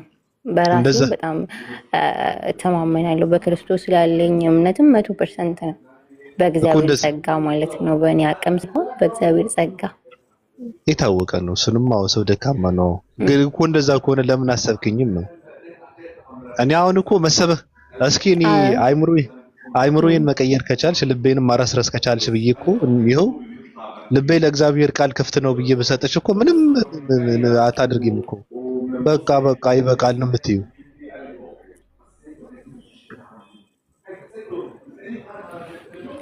አይ አንተ አሁን ለምሳሌ ነገርኩ እኮ ቅድም ሰበኩ በክርስቶስ እንዴት ማመን እንዳለብህ መጽሐፍ ቅዱስ ደግሞ የሚናገረውን የተወሰነውን ነገርኩ። ደግሞ ስራ ቦታ ስላለው ከዚህ በላይ ማውራት አልችልም። እኔ ስለአሁን አይደለም የተናገርኩት። አይ ከዚህ በፊትም ነው የምልሽ እንጂ አሁንማ በየቀኑ እንደዚህ አይነት ስብከት ካካሄድሽ እኮ ትልቅ ነገር እኮ ነው። እንደውም እየሰራሽ ነው ተብለሽ ነው ትልቅ ምንዳ ነው የሚሰጥሽ። አይ ምንዳ እንኳን አልፈልግም። እሺ ምንዳ ማለት እኮ ከእግዚአብሔር ማለት እኮ ነው። እሺ ከፈጣሪ ከሆነሽ እና ኢየሱስ ለነገሩ ነው። ኢየሱስ ሙስሊም ነው ከታች አሉ መጽሐፍ ቅዱስ ላይ አንድም ኢየሱስ ሙስሊም እንደሆነ የተጻፈ ነገር የለም። ኮመንት ካነበብሽማ ሌላ ነገር ነው። ምህረት ተይ እንደዚህ አይነት ነገርማ ተይው። ኮመንት አንብበሽ ከመለስሽማ ሌላ ነገር ነው። እኔ እዚህ ጋር እያወራሁሽ ኮመንት መልስ ሰጫለሽ እንዴ? ምህረት ተይ እንጂ። ለምንድን ነው የጠፋሽው? አይ ፈልጌ እኮ ለምን የሆነ ትምህርት መንፈሳዊ ትምህርት ምናምን ጀምሬ ነው። መቼ ነው የምትመለሽው? ይኸው ተመለስኩ ከዛሬ ጀምሮ። ተይ እንጂ እኔ ስወጣ ነው አንቺ የምትገቢ? አይ ዛሬ ነው የገባሁት። ብዙ እንደዚህ ገስት ላይ ምናምን ወጥቼ አላውቅም፣ ግን አንዳንድ ጊዜ ቪዲዮ ምናምን አያለው። ያው የተማርኩ ስለሆነ ያ ድሮ አንቺ የባቢሎን ምናምን ብለው የሚሰድቡሽ የነበሩ ሰዎች አሁን ሳሉ ተገላገልኩ እኮ በኢየሱስ። አንዳንድ ጊዜ ከቲክቶክ ማረፍ ራሱ በኢየሱስ እረፍት ነው በጣም እንጂ በኢየሱስ። ዛሬ ደግሞ ይወርዱብሻል። ደግሞ ፎሎ አድርጎሽ የተከተሉሽ ሰዎች ካሉ በውስጥ አሁን እንደምታውቂው ክርስቶስ በኃጢአተኞች መካከል ይመላለስ ነበር አይደል? አዎ። እና ተመልሰው አንቺ አሁን እኔ እነሱ ኃጢአተኛ ነው ብለው የሚፈርጁን ከሆነ እኔ ለምንድን ነው ባቢሎን ቤት የገባሽው ብለው አንቺ ሊከሱሽ አይገባም ነበር አይደል እንዴ? ያው የክርስቶስን እንትን ስለሆነ ማለት ነው። የክርስቶስ ባህሪ እነሱን አሁን እኔ አንድ ነገር ልንገር እና እነሱንም በመጥፎ አትያቸው። ምናልባት እዚህ ቲክቶክ ላይ መጽሐፍ ቅዱስ ላይ በቃ የክርስትና እኔም እውቀት እንደዚህ በጣም እውቀት አለኝ እንደዛ ማለት ሳይሆን በጣም እውቀት የሌላቸው ሰዎች እምነታቸውን ሲቀይሩ ምናምን በቃ ስለታየ እኔ ማይቻለው በእርግጥ ማለት ነው። ለዛ ከስጋት የተነሳ ነው እንጂ በመጥፎ ነገር አትያ። እኔ በመጥፎ አላየም እነሱ ማለት ነው። ከስጋት የሚታየው እኮ ምን አለ መሰለሽ፣ አንድ ሰውን ቀረብ ብሎ በማውራት እንጂ የሚመለሰው በማግለል አይደለም ሰው የሚመለሰው። ገብቶሻል ማለት አይደል እንዴ? እሱ እንደ ራሳቸው አመለካከት ነው። እኔ ግን አንተ በሌላ ልትረዳቸው ትችላለህ። እኔ ግን ከክፋት አላያቸውም። ስለሚወዱኝ እንድጠፋ ስለማይፈልጉ ይከታተሉኛል። በቃ በእንደዛ ነው የምወስደው። እኔ እኮ እኔ ላጠፋሽ አልችልም። ሲቀጥል ደግሞ አንቺን መልሰው እኔን ማጥፋት ግን ፍትሃዊነት ነው ብለሽ ታምኛለሽ? ምህረት ትክክል ነው?